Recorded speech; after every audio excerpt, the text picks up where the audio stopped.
Driven by hunger, persecution, adventure, or nature, our ancestors voyaged around the world creating societies with varied languages, cultures, skin colors, and gods. These interconnected societies were built and people learned to live together. Industrialization, modernization, digitalization, and now AI have tied us together more closely than ever before. This is CT 911, Comparative Systems in CT. My name is Bert Lord. Please join me as we identify and analyze global workforce education trends. Before we fully dive into the conversation, let me share my definitions and perspective. As an American who is part of a weird, Western, educated, industrialized, rich, and democratic society, I approach this subject from that perspective. In short, I view the world as interconnected, benefiting all of mankind when we interact and engage in global commerce. I give the utmost importance to democracy and the individual's voice. I also view industrialization as progress for the world and believe in the importance of all people thinking globally and acting locally. The connection between ideas and intellectual capabilities, inventions, innovations, and product development is happening faster than at any other time in human history. This video identifies the three most significant issues facing educators of a global workforce. As educators, we must ensure our students are prepared for the world they will enter. However, with the pace of progress, we are now faced with training our students for jobs that may not yet exist. This interconnectivity brings our students into contact with people from other cultures in schools and when they enter the workforce. As a rich and educated society, we have access to digital resources. As leaders in education, we must ensure that we do not leave some behind and widen the digital divide. How do we prepare for jobs that don't yet exist? We can already see jobs that used to exist but were replaced by technology. What can we do as educational leaders to set up our schools and support our teachers to prepare our students for the future? Students will no longer take courses and then move on to a permanent job. Workers will return to receive additional education and training throughout their lives. We will need seamless returns to education. Primary, secondary, and tertiary education will need to focus on problem-based learning, integrating all aspects of education to create cross-functional thinkers and make education available to students in every medium. The digitalization of education is necessary to make this transition. Cultural awareness and sensitivity must be inculcated into our students' daily lessons. In the USA, currently 18.5% of our workforce is foreign-born. By 2050, new immigrants and their children will account for 83% of the growth in the working-age population. Although less than 1% of American companies are transnational, they account for 22% of employment in the U.S., and this number will only increase over time. As immigrants move into American schools, teachers need to be more culturally aware of these new students and take the opportunity to introduce tolerance and acceptance into the class.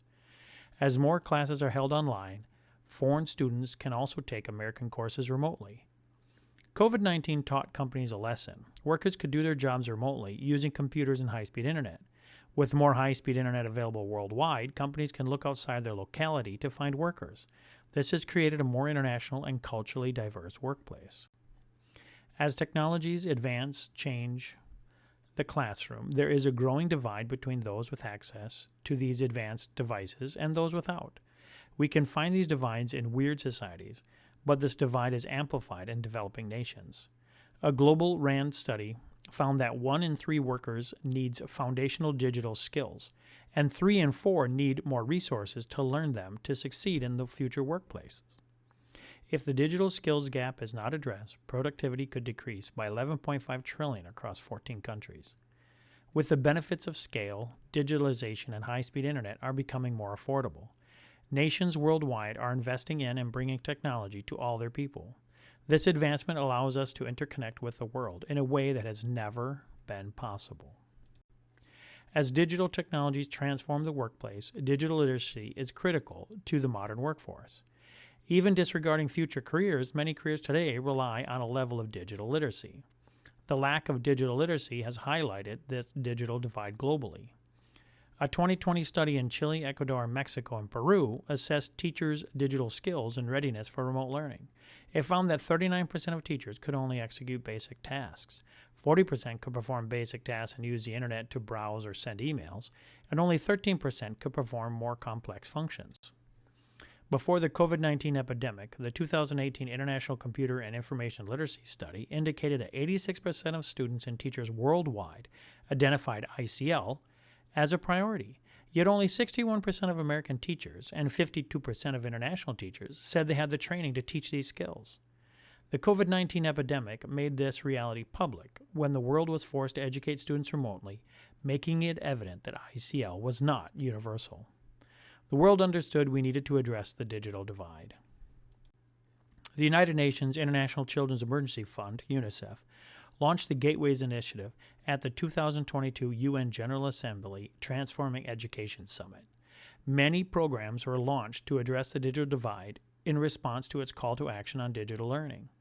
Programs include the UNICEF Gateway Initiative, the Global Digital Literacy Council, the European Union's Competence 2.0 Framework for Citizens, the USAID Digital Literacy Primer, and others as listed here.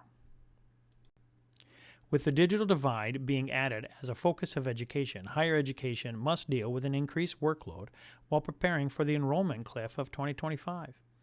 Higher education is aware that the decline in the birth rate will decrease the number of traditional students. However, there are other reasons four-year universities have already seen a decline in enrollment, and they project this to worsen from 2025 to 2029. A chief factor worsening the enrollment cliff in 2025 is students losing the belief that a four-year university degree is worth it. In 2019 Pearson study, 68% of all those surveyed globally agree that a degree or certificate from a vocational college or trade school is more likely to result in a job with career prospects than a university degree. Among respondents who once employed felt the need for further education, many more had opted for self-training or teaching themselves via the internet resources or taking courses provided by employers or professional associations than had undertaken upskilling from a college or university. Companies like Google are creating programs like Coursera that meet students' needs, provide them with the education they want in a timeline that works for them, and results in paid jobs. Kent Walker, Google's Senior Vice President of Global Affairs, blogged, "College degrees are out of reach for many Americans, and you shouldn't need a college diploma to have economic security." Four-year universities must learn from businesses and become agile to meet the enrollment cliff's challenges. Gone are the days when students went to college for 4 years, paid for it with school loans, and got a job that made that affordable. If the debate over forgiving student debt has taught us anything, it is that the traditional four-year university path is no longer tenable. Students seek more credits for competency articulated in dual credit courses and want synchronous and asynchronous online offerings that work with their busy lives. At the same time, they complete work-based learning programs that allow them to earn money while gaining experience in their field. When a company establishes business partners, it is strategically aligning itself with companies that have customers before and after it has them. Partnerships comprise of elementary, secondary, technical college, community college, and university schools, and the businesses that hire their students will make the entire community more aligned and supportive of each other. This collaborative work will create career pathways for our students. Building career pathways and career trees will enable students and workers to see the careers available within their chosen fields.